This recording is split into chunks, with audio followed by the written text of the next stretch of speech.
What's happening, plant-based eaters? I'm out here in my backyard food forest getting ready to harvest some greens to make an amazing salad for lunch. Thought I'd bring you guys along with me today.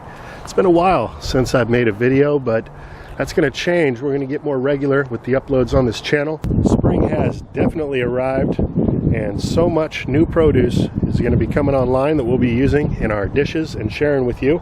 That's me and my wife Alice. But springtime is one of my favorite times to prepare fresh salads. Sometimes I'll use a mixture of garden produce and some store-bought. That's actually what I'm going to be doing today.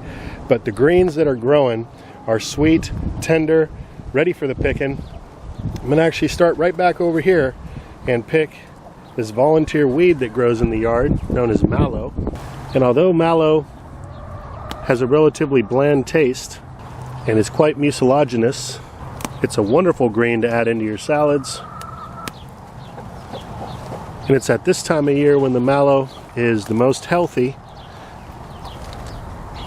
and edible. And many folks may not be aware, but the mallow has plant-based vitamin A precursors that is said to convert to a usable form of vitamin A that our bodies can use, and we don't want to miss out on that benefit. And what would a salad be without some delicious, freshly picked purple tree collards? Well, when you've got purple tree collards growing in abundance, you can be a little picky when it comes to your salad and pick the younger, tender leaves that are forming towards the center of the plant. I like to use the larger leaves for sautés and smoothies, but for salads, these little tender greens are as good as it gets. The borage plant also has edible leaves and flowers. I like to dress the top of my salad with the flowers, so I'll grab a few of those and put them in my pocket.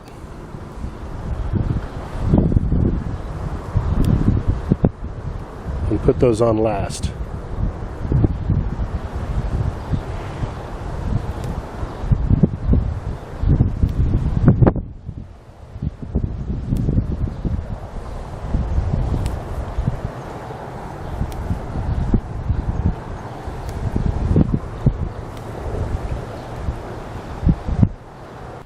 Leaves, I'm looking for, again, a younger leaf with no spotting on it yet. As they get a little older, they can develop these spots, and they're still fine to eat, but the smaller, more tender leaves are what I'm looking for here for a salad.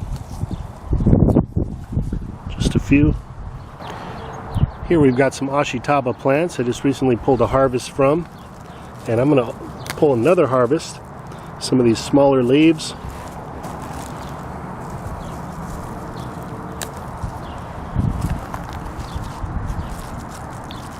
Are wonderful in a salad. Now this pak choi is beginning to bolt, and I am going to be collecting some seeds. I've got several of these plants, but I'm also going to take some of these florets and flowers and throw that in my salad, along with some of the smaller leaves here. Got some beautiful wisteria flowering here on the vine, and the only part with any edible qualities are the petals. I'm going to strip some of these, again for a edible garnish on the top of my salad. I'm going to grab a couple smaller comfrey leaves. Now comfrey has got a bad rap as of late for taking internally because of the pyrrolizidine alkaloids. So do your research before you eat the plant. I'm perfectly fine having myself some comfrey. So here I've got some fava bean plants, and the flowers, the leaves, and the tips are all edible and delicious. Grab some of that. And I think I'll call that good for the outdoor harvest. I'm going to throw some romaine, a little bit of spring mix from the store in with this, make a homemade salad dressing. Let's go. So this basket I was using to collect my greens is actually part of a large commercial salad spinner. I think this is a must-have if you're into making big salads, especially if you have a family.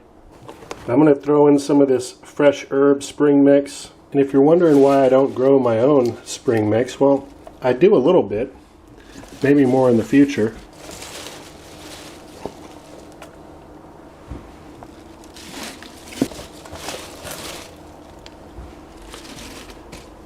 But I just find it cost effective to buy a package like this and actually spread it out by adding in fresh produce from the garden, things that are much easier to grow, that don't require as much pampering like salad greens do. And here's another store-bought addition, some Romaine Hearts. Again, very affordable. And although I did grow some romaine this year, the majority of it went to the birds.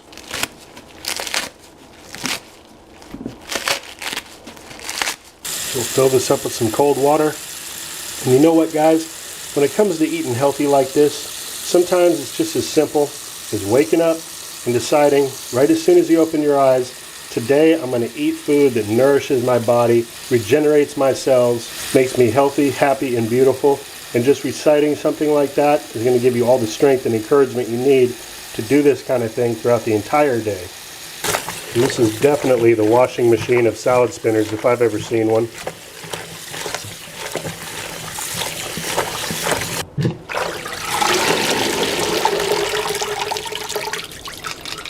And I will use this to go feed a plant. This passion fruit vine here could use a drink.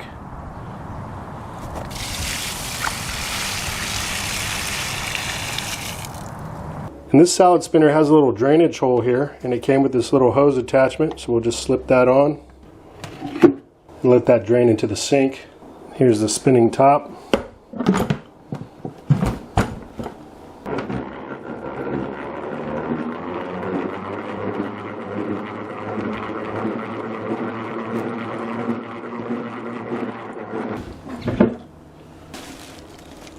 That's what I'm talking about. Now I'm going to pour these greens in a large mixing bowl.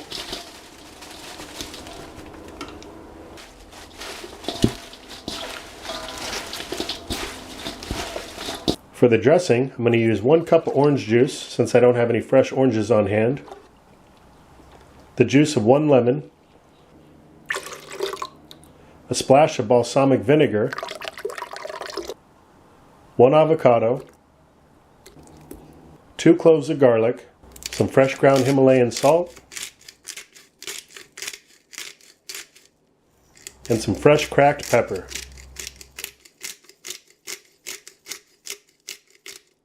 And I'll give this a blend in the Vitamix for about 25 seconds.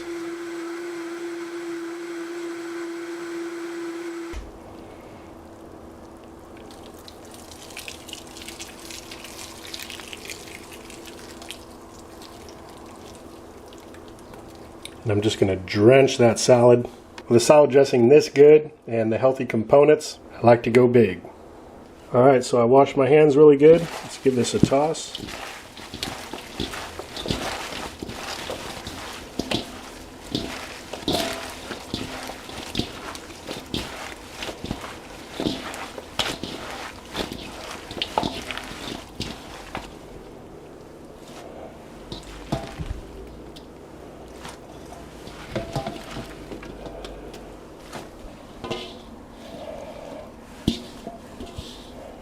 Now I'm going to throw some fresh dulse on top.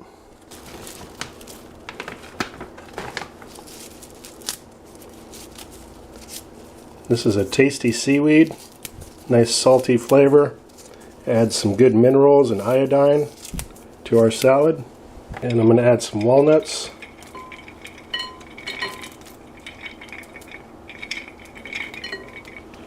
A few more cherry tomatoes on top. Then those Borage and wisteria flowers. Now that's what I call a salad.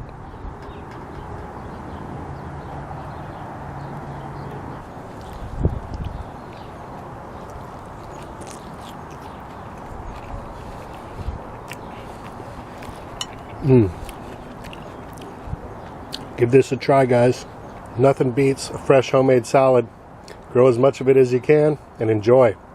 Have a good one, everybody.